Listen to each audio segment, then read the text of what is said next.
말라기 2장 17절부터 3장 6절까지 말씀 제가 봉독하겠습니다.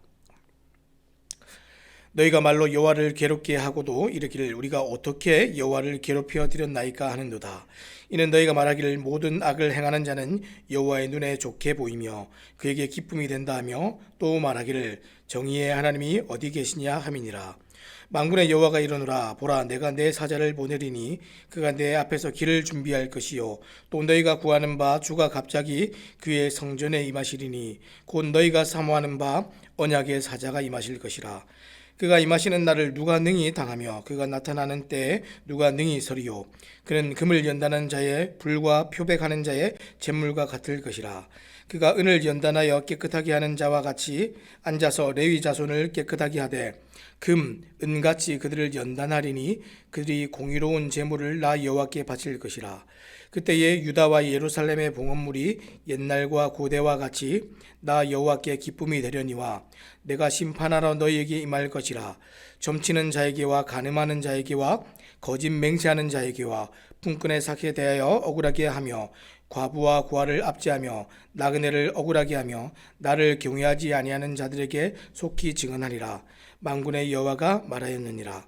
나 여호와는 변하지 아니하나니 그러므로 야곱의 자손들아 너희가 소멸되지 아니하느니라. 아멘.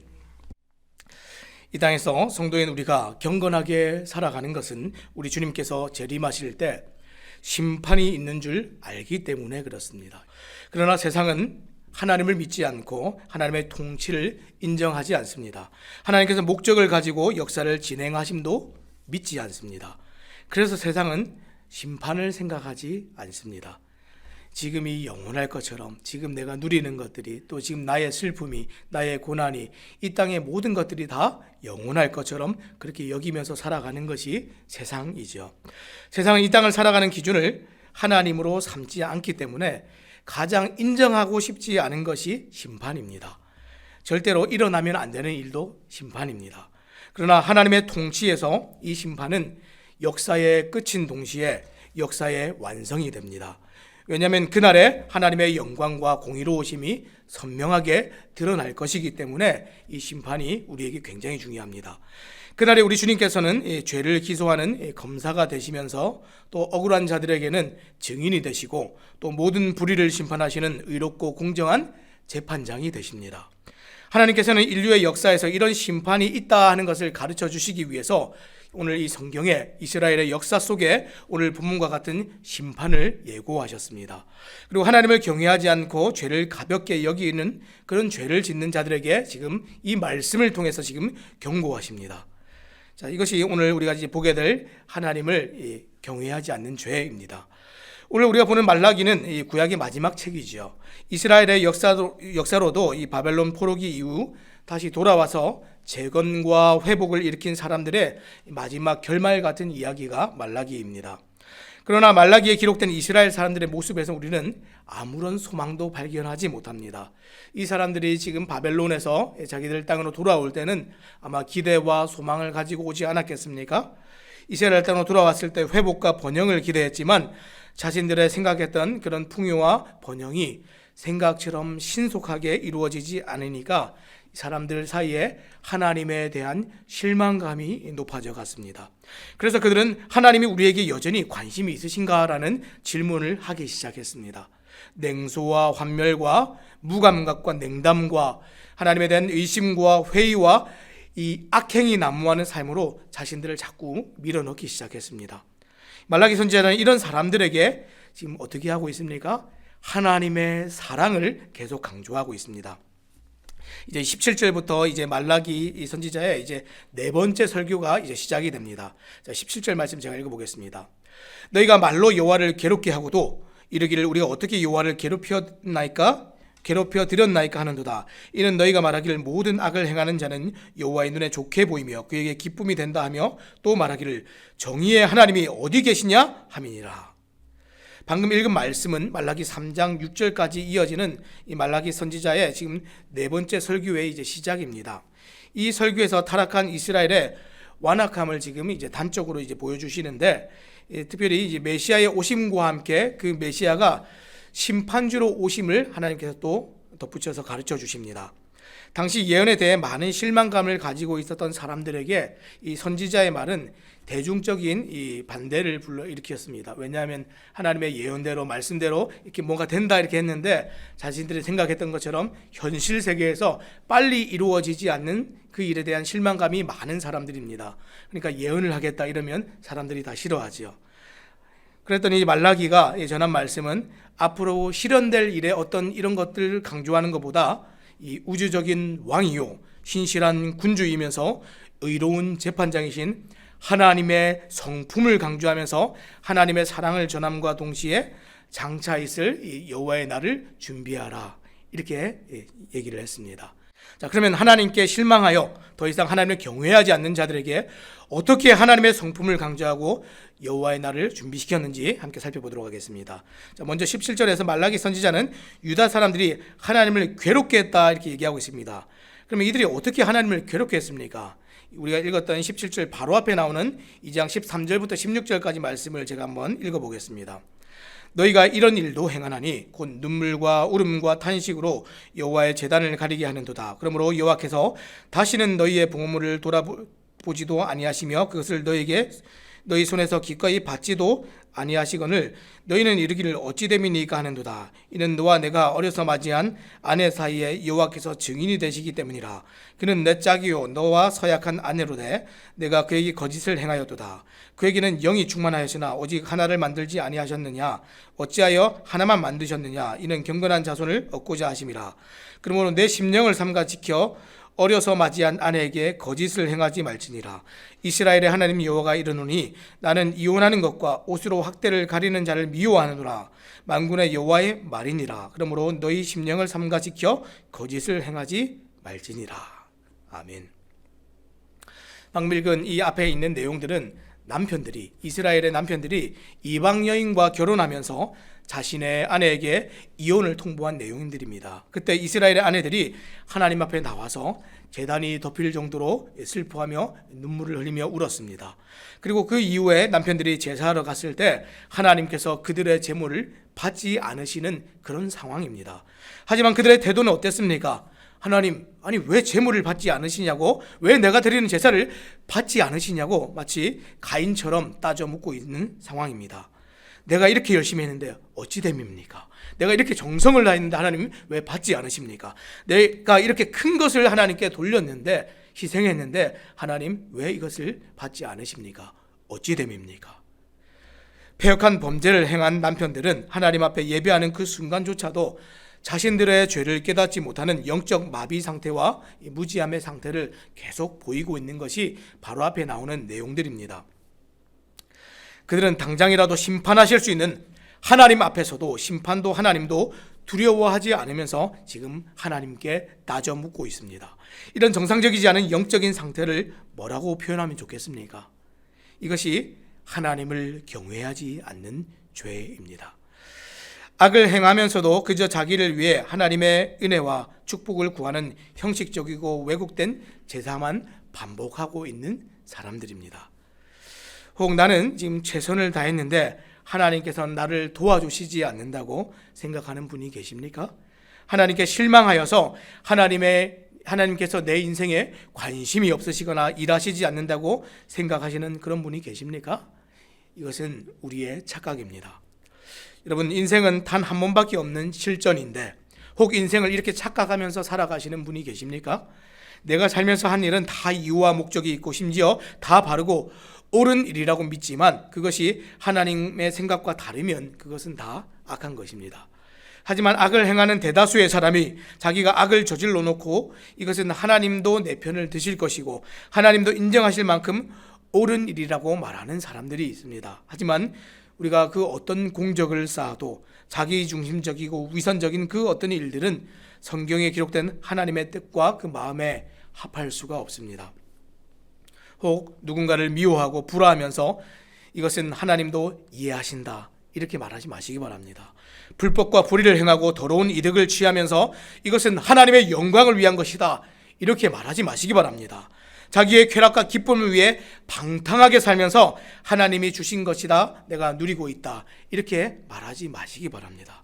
이런 것은 하나님 없는 오로지 자기를 위한 삶일 뿐입니다.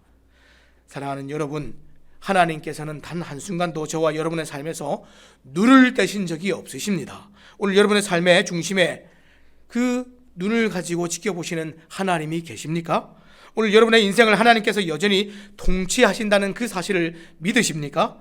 오늘 이 하루가 하나님의 손에 붙들려 있다는 것을 아십니까?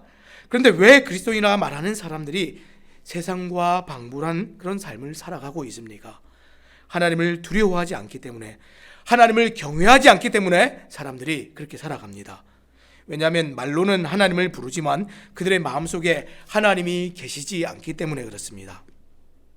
혹은 어떤 이유로 하나님께 실망했기 때문에 사람들이 자꾸만 그런 삶을 살아갑니다.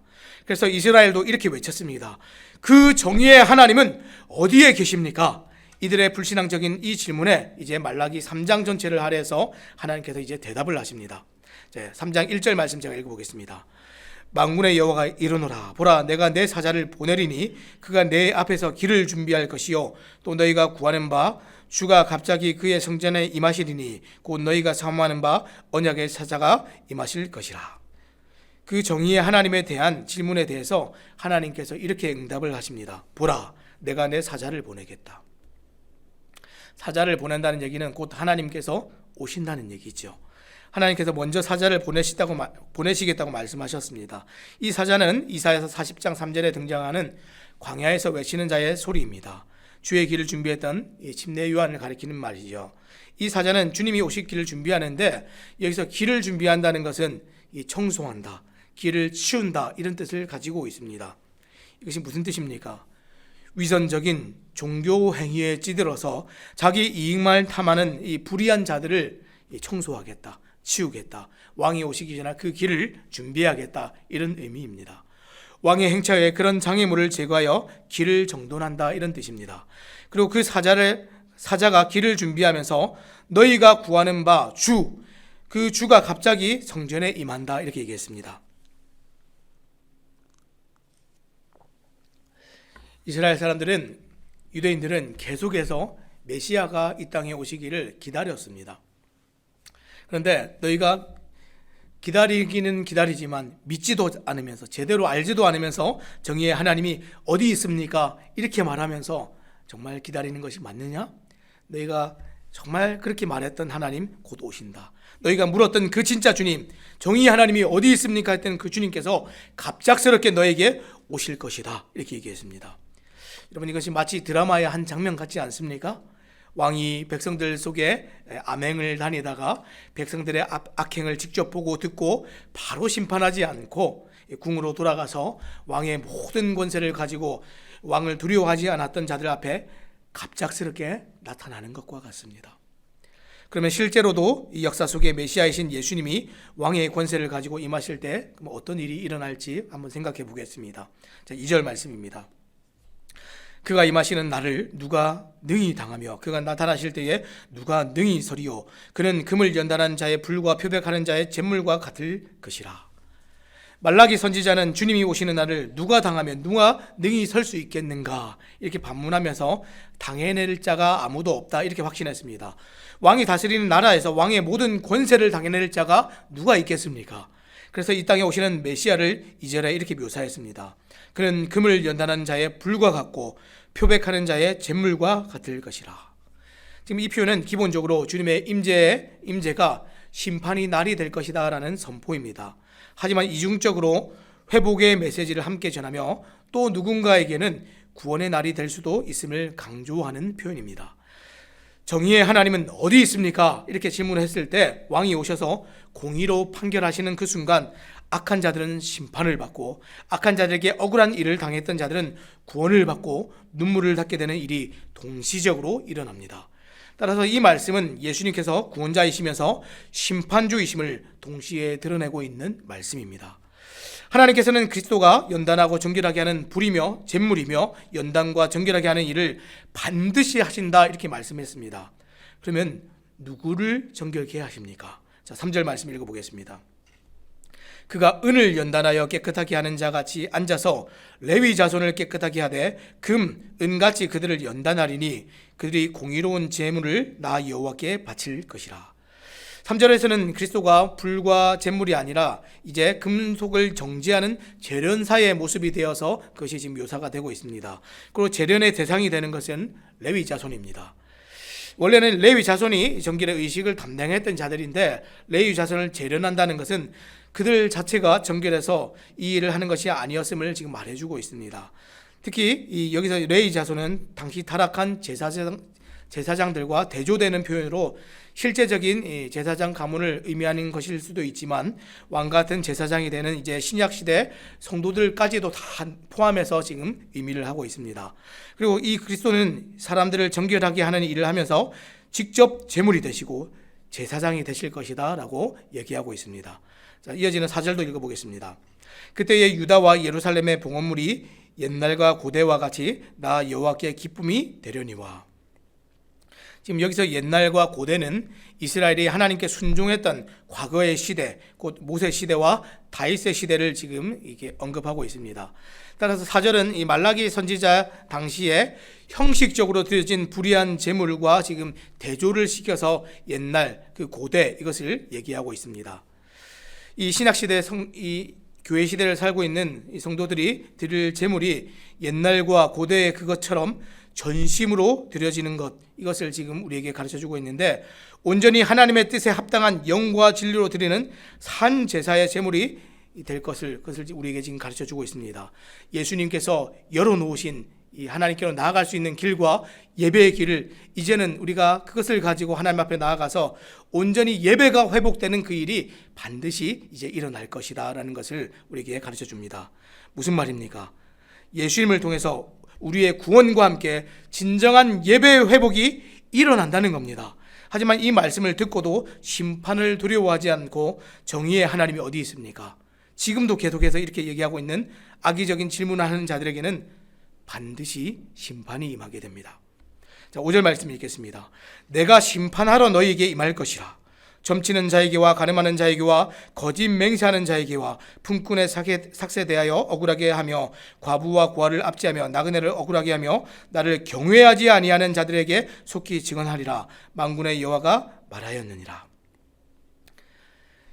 예배의 회복과 구원의 길을 하나님께서 말씀하셨음에도 불구하고 계속해서 정의의 하나님은 어디 있습니까? 이렇게 말하는 자들이 있다면 이 사람들은 끝까지 돌아오지 않는 자들은 심판을 당하게 된다는 겁니다.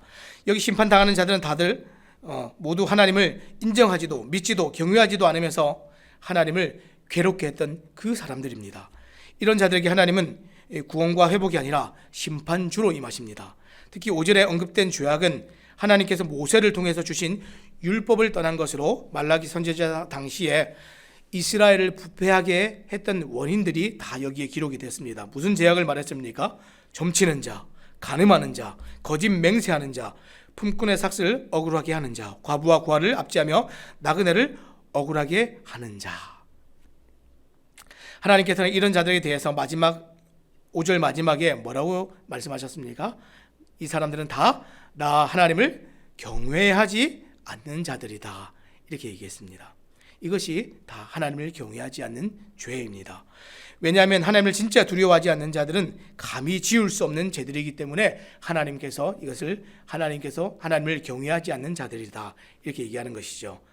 공의의 심판이 있음을 알지 못하는 불경건한 자들의 삶이 지금 이와 같습니다.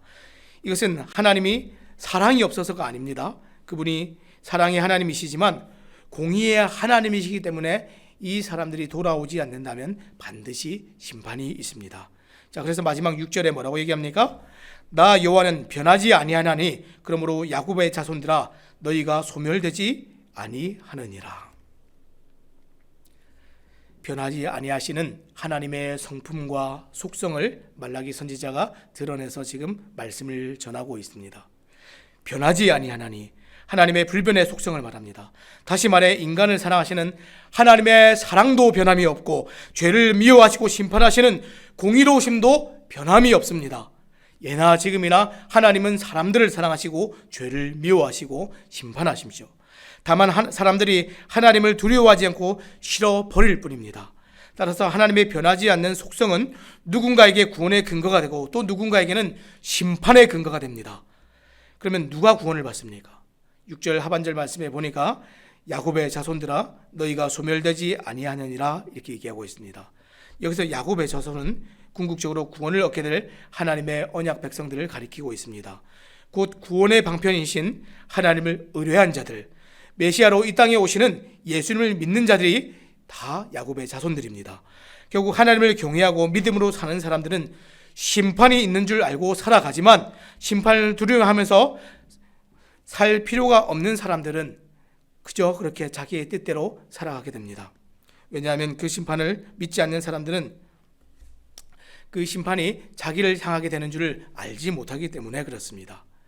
오늘 말씀을 맺겠습니다. 하나님의 이 심판은 역사의 완성입니다. 돌이킨 자들은 정결하게 하시고 공의의 하나님이 어디 계시냐 이렇게 얘기하면서 조롱하는 자들은 심판을 당하게 되고 하나님의 것을 인정하는 자들에게는 복이 임하게 될 것이고 하나님을 인정하지 않는 자들에게는 이제 저주가 임하게 될 것입니다. 하지만 하나님을 경외하지 않는 자들은 이 심판의 날도 심판주 대신 하나님도 인정하지 않게 됩니다. 왜냐하면 하나님을 인정하는 순간 자신의 죄도 인정해야 되기 때문에 끝까지 하나님을 인정하지 않고 심판의 날도 인정하지 않고 자신의 심판을 맞게 될 것입니다. 하나님을 경외하고 자신의 죄를 인정하며 나오는 자들에게는 또 은혜를 베푸시고 구원을 예비하셨습니다. 하지만 하나님을 경외하지 않고 끝까지 돌아오지 않는다면 심판과 함께 영원한 죽음과 형벌이 있을 뿐입니다. 사랑하는 여러분, 하나님을 경외하지 않는 죄가 무엇입니까? 하나님을 인정하지 않는 것입니다. 하나님의 은혜와 은혜의 손을 뿌리치는 것입니다. 그리고 그 하나님으로부터 심판이 있음을 알지도 못하고 인정하지도 않는 것입니다. 우리 주님 다시 오실 때 그날이 누군가에게는 구원의 날이지만 동시에 누군가에게는 심판의 날이 될 것입니다. 오늘 우리가 살아가는 이 시간 하나님을 경외하며 믿음을 가진 사람과 여전히 하나님을 경외하지 않는 죄 가운데 사는 사람이 지금은 똑같아 보이지만 그날에는 반드시 다를 것입니다. 사랑하는 여러분, 혹 지금도 누군가 하나님을 경외하지 않는 죄 가운데 있다면 반드시 하나님의 공의와 심판이 각자가 선택한 믿음대로 임한다는 사실을 꼭 전해주시기 바랍니다. 주님은 언제 오실지 알 수 없지만 오늘 또 하루가 가까워졌습니다. 오늘 이 말씀을 잘 기억하시고 사랑하는 사람들이 하나님을 경외하지 않는 죄에서 떠날 수 있도록 오늘도 복음의 증인으로 살아가시는 새삼침내교회 모든 성도님들 되시기를 우리 주님의 이름으로 부탁드립니다. 기도하겠습니다.